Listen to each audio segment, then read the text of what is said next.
Pope Leo XIV's simple question in a small Bavarian restaurant would uncover a forgotten wartime promise that changed everything. But first, he had to escape the suffocating protocol of his diplomatic mission.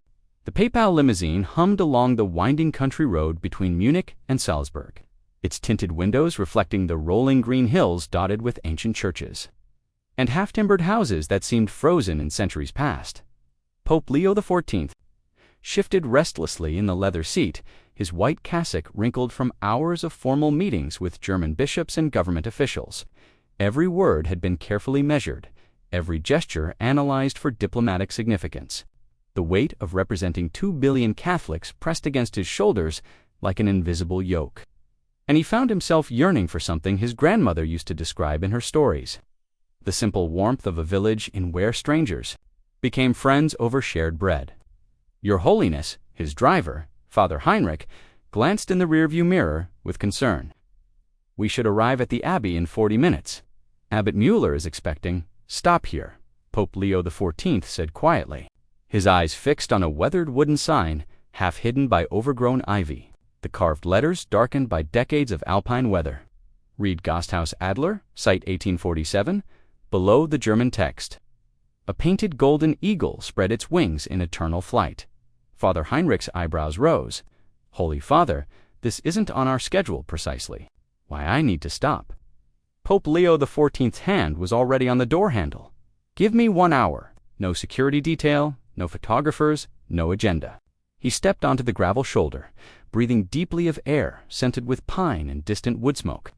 Sometimes a pope needs to remember what it feels like to simply be a man seeking shelter. The driver's protests faded as Pope Leo XIV walked toward the Gasthaus, his white zucchetto, the only indication of his true identity to anyone who might look closely. The building before him seemed lifted from his grandmother's tales-dark timber beams, crossed white-plastered walls, window boxes overflowing with red geraniums, and a heavy oak door that looked like it had welcomed travelers for centuries.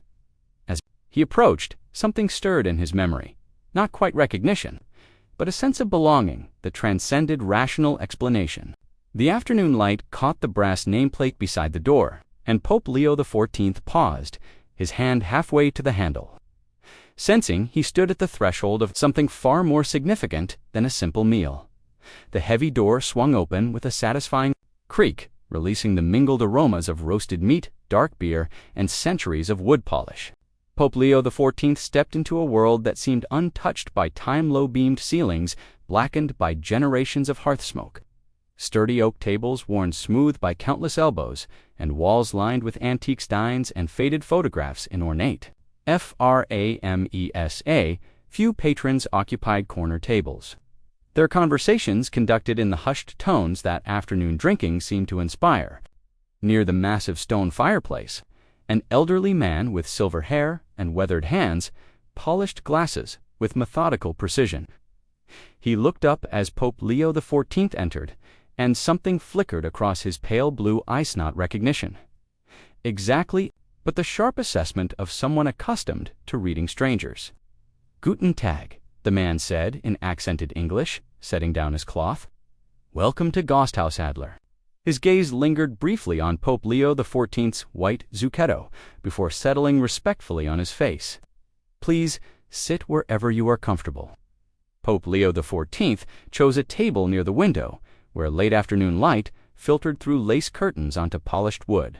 Klaus approached with the unhurried pace of a man who understood that hospitality couldn't be rushed, carrying a handwritten menu and a ceramic stein of water. First time in our village? Klaus asked, though his tone suggested he already knew. The answer? His English was careful but fluent, each word chosen with the precision of someone who had learned the language through necessity rather than schooling. Yes, Pope Leo XIV replied, accepting the menu gratefully. I was traveling and saw your sign. My grandmother used to tell stories about places like this, where travelers could find not just food, but, he paused, searching for the right words, ... a moment of peace. Klaus's expression softened almost imperceptibly. Your grandmother sounds like a wise woman. The Adler has been in my family for 3 generations. My grandfather always said a Gasthaus is more than a restaurant, is a keeper of stories. He gestured toward the photographs lining the walls. "Every face there has a story, some happy, some ... His voice trailed off, and Pope Leo XIV noticed his eyes had grown distant. "The building has character," Pope Leo XIV observed, genuinely. Curious about the shadows that had crossed Klaus's features, it must have seen many changes over the years. Klaus nodded slowly, his weathered hands clasping behind his back. "More than most would believe." "Father," he said quietly, the title slipping out with an intuition that surprised them both. Klaus returned with a steaming plate of sauerbraten and spätzle, the rich aroma rising like incense in the warm air. As he set the dish before Pope Leo XIV, his movements carried the practiced grace of decades spent serving travelers. The afternoon light had shifted, casting deeper shadows across the dining room and illuminating the collection of photographs that adorned the nearby wall like a gallery of forgotten faces. "This is excellent," Pope Leo XIV said after his first bite, savoring the tender meat and complex spices. "You can taste the care in every ingredient." A flush of pride colored Klaus's cheeks. "My wife Greta's recipe. She learned from my mother, who learned from hers." He gestured toward the kitchen, where the soft sound of chopping could be heard. 3 generations of Weber women, all masters of their craft. Pope Leo XIV's gaze drifted to the photographs, drawn by their sepia tones and formal poses. Most showed the Gasthaus through various decade celebrations, family gatherings, groups of travelers raising steins in toast. But one image caught his attention, a black and white photograph from what appeared to be the 1940s, showing the restaurant's main room filled with people, their faces bearing the particular gravity that wartime seemed to etch into human features. "A remarkable photograph," Pope Leo XIV said, nodding toward the image. "The expressions are so intense." "Was this taken during the war?" Klaus's hand, reaching for Pope Leo XIV's empty water glass, froze mid-air. The color drained from his weathered features, and his eyes darted quickly to the photograph before returning to Pope Leo XIV's face with visible discomfort. "Yes," Klaus said quietly, his voice suddenly strained. 1943, I believe." Pope Leo XIV sensed the shift in atmosphere, but couldn't resist his curiosity. The faces tell such stories. Were these local people, or refugees perhaps? Klaus, a woman's voice called sharply from the kitchen doorway. She was perhaps 70, with steel-gray hair pulled into a practical bun and keen eyes that immediately assessed the situation. Her gaze moved from Pope Leo XIV to her husband, taking in Klaus's pale complexion and rigid posture. "Is everything all right?" "Yes," Greta, Klaus managed, though his voice carried none of its earlier warmth. "Just ... discussing the old photographs." Expression hardened almost imperceptibly as she stepped closer, wiping her hands on her apron. "Some photographs are better left undiscussed," she said with polite firmness, though her eyes held a warning that seemed directed more at her husband than their guest. Pope Leo XIV felt the sudden chill in the room, recognizing he had inadvertently touched upon something painful and protected, though he couldn't fathom what simple curiosity about a wartime photograph could have triggered such a response. The afternoon stretched longer, and one by one the other patrons settled their bills and departed, leaving Pope Leo XIV alone with the weight of unspoken tension. Greta had retreated to the kitchen after clearing the neighboring tables with unusual vigor, her movements sharp with protective concern. Klaus remained nearby, ostensibly arranging chairs and wiping surfaces, but his eyes kept returning to the photograph that had triggered such distress. Pope Leo XIV sipped his coffee slowly, sensing that patience might accomplish what direct inquiry had failed to achieve. In his years as pope, he had learned that silence often invited confession more effectively than questions. And something in Klaus's demeanor suggested a man carrying a burden too heavy for one person to bear. "I apologize," Klaus finally said, approaching with a fresh pot of coffee. His voice carried the weariness of someone who had wrestled with conscience and found no clear victor. "My reaction was ... inappropriate. You are a guest here. No apology necessary," Pope Leo XIV replied gently. "We all have memories that catch us unexpectedly." Klaus poured the coffee with hands that trembled slightly. "That photograph," he began, then stopped, glancing toward the kitchen where Greta's presence loomed like a guardian of family secrets. "It was taken in this very room. My father's time, not mine.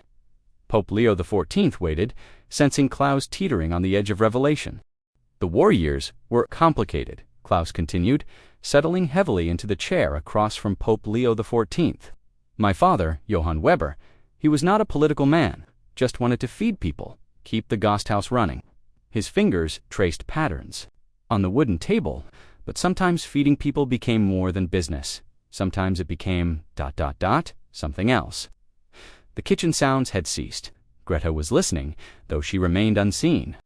Voice dropping to barely above a whisper. They were not all locals. Some were. Travelers who needed more than just a meal and a room. His eyes met Pope Leo XIV's with desperate intensity. Do you understand what I'm trying to say, Father? Klaus was revealing, your father helped people. Yes, the word came out like a prayer of gratitude for being understood. And when he was dying, he made me promise, ... Me, I have carried his promise for 78 years, and I could never.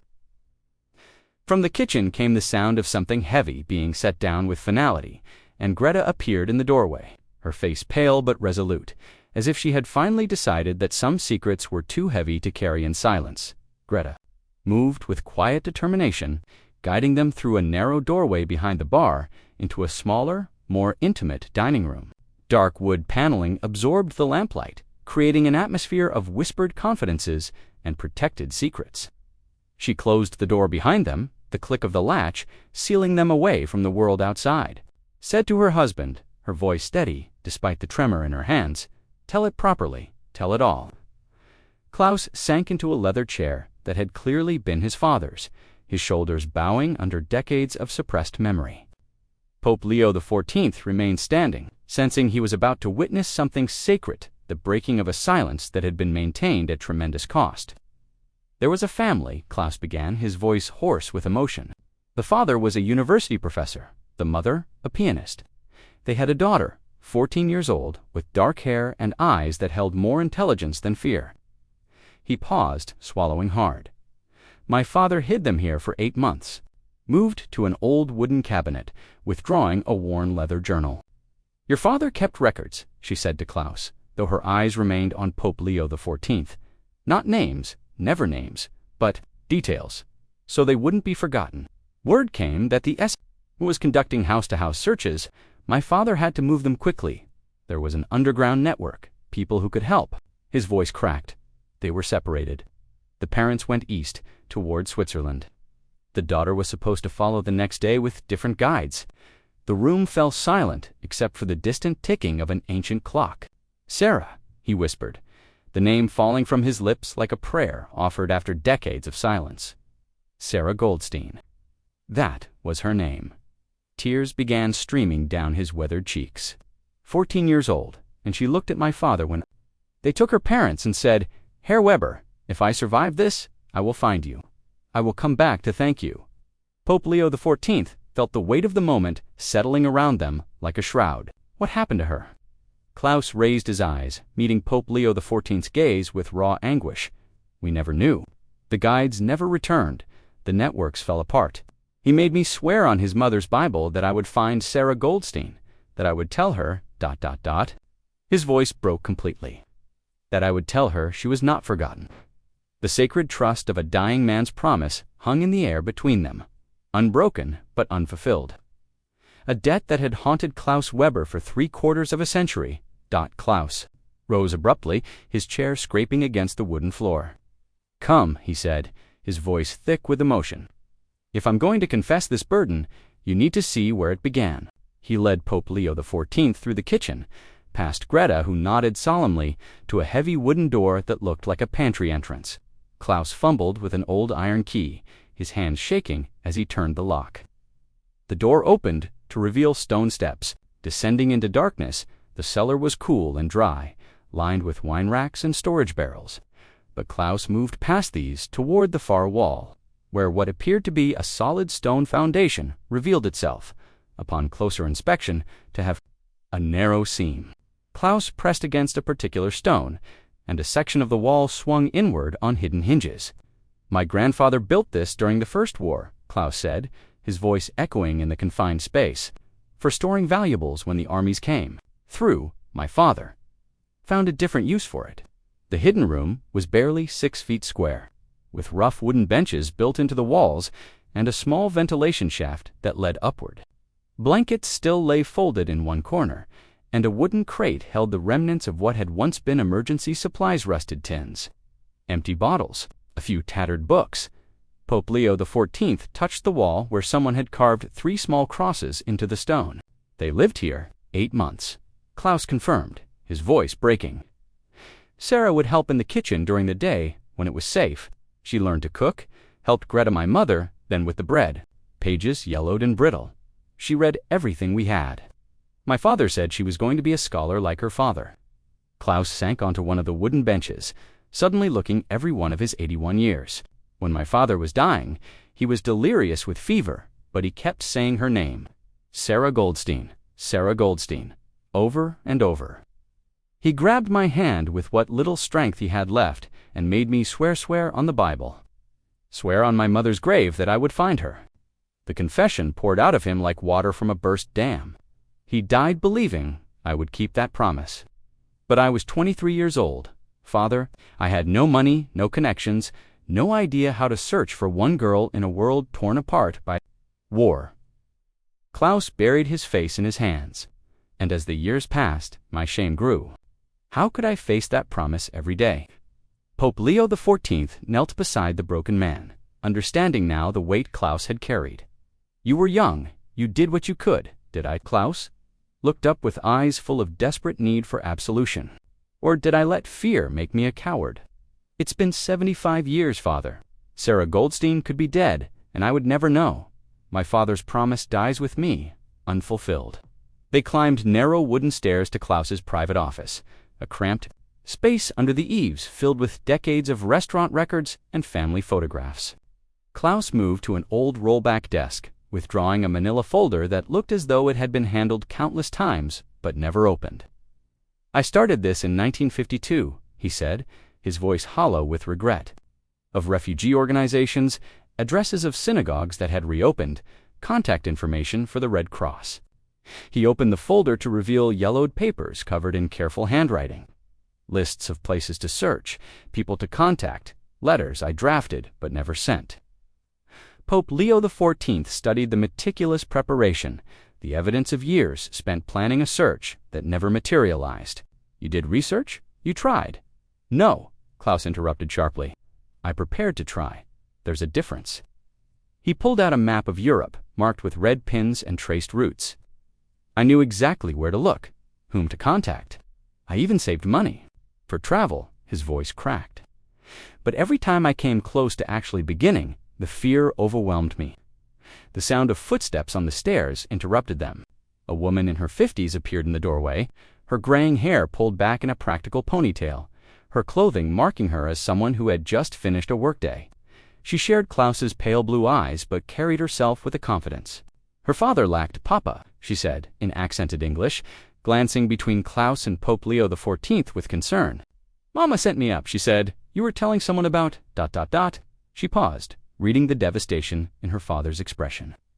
About the photograph, Klaus gestured weakly toward Pope Leo XIV. Anna, this is Father Pope Leo XIV. He asked about the war years. He turned to Pope Leo XIV. My daughter, Anna Weber, she works for the Munich Refugee Resettlement Program. Anna's eyes widened as she took in the open folder, the scattered papers that represented decades of unfulfilled intention. Papa, I've never seen these before. I was ashamed, Klaus said, his voice barely audible. Ashamed that I had the resources, the knowledge, the responsibility, and I let fear paralyze me. He looked at his daughter with desperate honesty. There was a girl, Anna, a Jewish girl your grandfather saved, and he made me promise to find her after the war. Sarah Goldstein, I've carried that promise for 75 years and never acted on it. Of the family secret, Papa, do you realize what I do for work? How many databases I have access to? How many international contacts? Her voice rose with incredulous hope. Organizations. Pope Leo XIV watched the exchange with growing understanding. Klaus had carried his burden in isolation, never realizing that the very daughter who could help him had been working in refugee services for decades. But more than that, Pope Leo XIV realized his own position offered resources Klaus had never imagined possible. "Klaus," Pope Leo XIV said quietly, "I think it's time your father's promise was finally kept." Greta appeared in the doorway, drawn by the sound of urgent voices. She took in the scene, her husband's tear-stained face, her daughter's expression of shocked discovery, the scattered papers that represented decades of hidden guilt, and her protective instincts flared. "Klaus," she said firmly, "what are you doing? Some wounds are better left alone." Greta's face went pale. She moved to Klaus's side, her hand finding his shoulder with the automatic gesture of 50 years of marriage. "You swore to me we would never speak of this, that it was too dangerous, too painful." Pope Leo XIV watched the family dynamics unfold, understanding the complex web of protection and shame that had kept this secret buried. In the growing twilight outside the small window, the office felt like a confessional where 3 generations of Weber family history were finally being exposed to light. "With respect, Mrs. Weber," Pope Leo XIV said gently, "some promises transcend others. Your father-in-law entrusted Klaus with a sacred obligation." He paused, allowing his words to settle. "And I believe I may have resources that could help fulfill it." Klaus looked up sharply. "Father, you've done enough just listening. This isn't your burden, isn't it?" Pope Leo XIV interrupted, his voice carrying sudden authority that made the room feel smaller. "The Church failed Sarah Goldstein and her family. We failed them when they needed sanctuary, when they needed protection, when they needed someone to remember their names." He stood, his presence filling the cramped space. "If God brought me to this place today to hear this story, then perhaps it's time the Church helped complete what your father began." Anna leaned forward, her professional instincts engaging despite her emotional turmoil. "What kind of resources are you talking about, Father?" Pope Leo XIV hesitated, then decided the moment called for truth. "I have access to Vatican archives that contain wartime refugee records. There are genealogical databases, survivor registries, international networks of Catholic charities that assisted in refugee resettlement." "You're not just a priest," Greta said slowly, studying Pope Leo XIV's face with new intensity. "I am Pope Leo XIV, and I am giving you my word that we will find Sarah Goldstein or learn what became of her. Your father's promise will be kept." Klaus buried his face in his hands, his body shaking with 75 years of released burden. "Is it possible?" he whispered. "After all this time, is it really possible?" "We're about to find out," Pope Leo XIV said, with quiet determination. The Weber family gathered around the desk as he dialed a number. From memory, the mechanical clicking of the rotary dial echoing in the small office like a countdown to revelation. "Father Benedetti, this is Leo," Pope Leo XIV said in rapid Italian when the call connected. The voice on the other end grew noticeably sharper with attention. "I need you to access the wartime refugee archives immediately." "Yes, I know what time it is. This is urgent." Anna took notes as Pope Leo XIV provided details. Sarah Goldstein, age 14, in 1943, last seen in Bavaria, near the village of Oberndorf. Father was a university professor, mother a pianist, both from Munich. The first call led to a second, then a third. Vatican archivists were pulled from their evening routines. Computers were accessed, and databases cross-referenced with the efficiency that only PayPal authority could inspire. But efficiency met resistance when they reached the sealed Holocaust records maintained jointly by multiple international organizations. "No, Monsignor Torres, you don't understand," Pope Leo XIV said, with growing firmness into the phone. "I'm not requesting access through normal channels. The United States Holocaust Memorial Museum and any other organization necessary." His voice carried the weight of centuries of papal authority. "This is not a bureaucratic exercise." Greta had brought coffee, her hands trembling slightly as she set the cups down. Klaus sat rigid, in his chair, afraid to hope, afraid not to hope. Her social worker's instincts telling her that momentum was everything in cases like this. The breakthrough came on the fourth call. This one to a Vatican contact at the International Tracing Service. Pope Leo XIV's eyes widened as he listened. Then he grabbed a pen and began writing frantically. Sarah Goldstein, born Munich, 1929, survived the war, immigrated to the United States in 1947, married name now Roth, currently residing. He looked up at Klaus with triumph blazing in his eyes. New York City, Klaus made a sound somewhere between a gasp and a sob. She's alive. Pope Leo XIV nodded, still writing. Age 89, widow, 2 children, 4 grandchildren. He paused, listening to additional information, and according to the Jewish genealogy database, she has spent her entire life searching for information about the Weber family who saved her. The phone slipped from Klaus's nerveless fingers as 75 years of carried guilt transformed in an instant into the overwhelming possibility of redemption. They moved downstairs to the main dining room, where the speakerphone on the bar could accommodate the entire family. The restaurant felt transformed in the lamplight, no longer just a place of business, but a bridge spanning 3/4 of a century.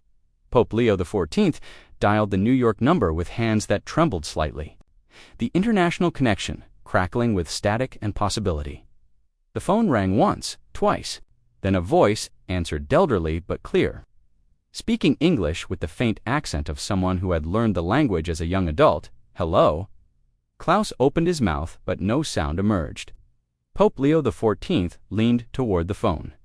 "Mrs. Roth, Mrs. Sarah Goldstein Roth. Yes, this is Sarah. Who is calling, please?" Pope Leo XIV looked at Klaus, whose face had gone white with the enormity of the moment. "Mrs. Roth, my name is Father Pope Leo XIV. I'm calling from Bavaria, from a place called Gasthaus Adler. I'm here with Klaus Weber, the son of Johann Weber." The silence that followed stretched so long they feared the connection had been lost. Then came a sound half gasp, half sob that carried across the ocean with the force of 75 years of grief and hope. "Johann Weber," Sarah whispered, the name spoken like a prayer. "The man who saved my life? Is he, ... Is he still alive?" "No," Klaus managed to say, his voice breaking. "He died in 1949. But he made me promise. He made me promise to find you." Sarah's weeping carried clearly through the speaker, raw emotion that filled the restaurant with the weight of miraculous reunion. "I thought you were all dead," she said through her tears. She couldn't finish the sentence. Greta wiped tears from her eyes as she listened. Anna held her father's hand tightly, anchoring him to the present moment as his past finally found resolution. "I'm here," Klaus said, his voice growing stronger. "We're all here. The Gasthaus is still running, and I have carried my father's message for you all these years." "What message?" Sarah asked, her voice barely audible. Klaus looked at the photograph. On the wall, the image that had started this extraordinary day, that you were not forgotten, that you were family, that you would always have a home here. Sarah's sobs filled the room. Decades of wondering finally answered. "I never forgot the kindness," she said, "the safety, your father's gentle hands, teaching me to knead bread." "You were never a stranger," Klaus said, tears streaming down his weathered cheeks. "You were always family." The conversation continued deep into the night, bridging continents and decades with words of gratitude, forgiveness, and love that had waited 3/4 of a century to be spoken. 2 weeks later, the Gasthaus Adler buzzed with activity that hadn't been seen since the harvest festivals of Klaus's youth. Tables had been rearranged to accommodate Sarah's family and the growing number of villagers who had learned of the remarkable reunion about to unfold.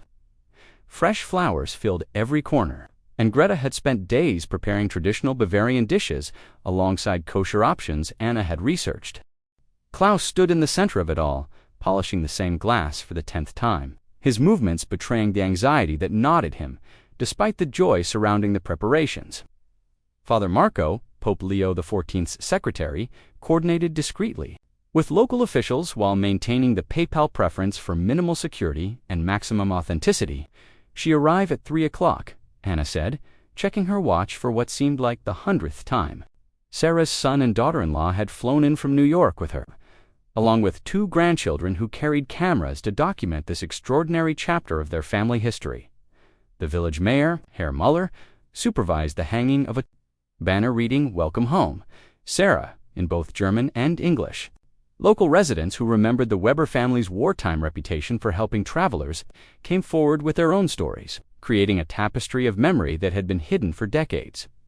But Klaus remained trapped in his own thoughts, unable to shake the weight of perceived failure. 75 years, he muttered to himself, setting down the glass with trembling hands. 75 years she waited. Pope Leo XIV, who had returned for the reunion, placed a gentle hand on Klaus's shoulder. "You're still thinking of this as your failure rather than your father's success. How can you say that?" Klaus asked, his voice tight with emotion. "She spent her entire life wondering if we were dead. Her children grew up not knowing the full story of how their mother survived, all because I was too afraid to pick up a telephone to write a letter, to take the first step." Greta approached with a small wooden box, its surface worn smooth by age. "Klaus, your father left this for Sarah. He made me promise to give it to her when she returned." She opened the box to reveal a delicate silver locket one Klaus had never seen before. "How is that possible?" Klaus asked, staring at the locket. "Your father believed she would come back," Greta said softly. "He never stopped believing. Maybe it's time you stopped punishing yourself for not sharing his faith." Outside, the sound of approaching cars signaled that the moment 7 years in the making had finally arrived. Klaus looked toward the door, his heart pounding with anticipation and terror in equal measure. The door opened, and Sarah Goldsteinroth entered the Gasthaus Adler as she had promised 75 years ago to return and give thanks. At 89, she moved carefully but with dignity, her silver hair framing a face that still held traces of the intelligent 14-year-old who had once helped knead bread in this very kitchen. Her eyes, sharp and bright, scanned the room until they found Klaus. For a moment that seemed to stretch across decades, the two survivors of history's darkest chapter simply looked at each other. Then Sarah smiled the same smile Klaus remembered from his childhood memories of his father's stories, and opened her arms. "Klaus Weber," she said, her voice carrying the warmth of a mother greeting a long-lost son. "Look how you've grown, Klaus." Crossed the room on unsteady legs, and when Sarah embraced him, 75 years of carried guilt began to dissolve in the simple human contact of forgiveness, freely given. The restaurant fell silent, except for the quiet weeping of witnesses to a miracle. "I'm so sorry," Klaus whispered against her shoulder. "So sorry I never found you. I failed my father's promise." Sarah pulled back to look at his face, her hands framing his weathered cheeks with surprising strength. "Oh, my dear Klaus," she said, tears flowing freely down her own cheeks. "Your father kept his promise. He found us." Klaus stared at her in shock. "What do you mean?" Sarah reached into her purse with trembling hands, withdrawing a worn leather portfolio. In 1948, money began arriving through the Jewish relief organizations in New York. Not just money letters, information about job opportunities, connections to other survivors. She opened the portfolio to reveal dozens of documents, telegrams, and handwritten notes. They all came from J. Weber, Gasthaus Adler, Bavaria. Klaus sank into a nearby chair, his legs no longer able to support him. "That's impossible. My father died in 1949. These letters are dated through early 1949. Sarah said gently, showing him the postmarks. "Your father spent his final year tracking down refugees, sending assistance, connecting families. He found not just me, but dozens of people he had helped during the war." She touched Klaus's face again. "He was dying, Klaus, but he was keeping his promises." Pope Leo XIV watched from across the room as Klaus examined the evidence of his father's fulfilled commitment. Letters of recommendation that had helped Sarah find work. Money transfers that had paid for her education. Introductions that had led to her marriage to a fellow survivor named David Roth. "But why didn't he tell me?" Klaus asked, his voice breaking with the magnitude of this revelation. Sarah smiled through her tears. "Because he was protecting you. The networks he used, the people he contacted, it was dangerous work, even after the war. He knew that if anything happened to him, you would be safer, not knowing the details." She pressed a final letter into his hands. "But he left this for you, to be given when I returned." Klaus opened the letter with shaking hands, recognizing his father's handwriting. "My son, if Sarah is reading this to you, then she has kept her promise to return, and you have finally learned the truth. I kept my promise to find her, but I could not bear to burden you with the methods required. Know that Sarah and her family live well and free, and that every person we helped during those dark years has been contacted and assisted. The promise is kept. The debt is paid. Live without guilt. My son, and remember that sometimes the greatest act of love is allowing others to carry burdens we think are ours alone. Your loving father, Johann Weber. The restaurant erupted in celebration as Klaus finally understood that his father's promise had been kept, that his own decades of guilt had been unnecessary, and that love had triumphed over the darkest chapters of human history. Sarah's family embraced the Weber family, creating new bonds built on the foundation of old courage. Pope Leo XIV's simple question about a wartime photograph had uncovered not just a forgotten promise, but a legacy of love that had been quietly transforming lives for 75 years.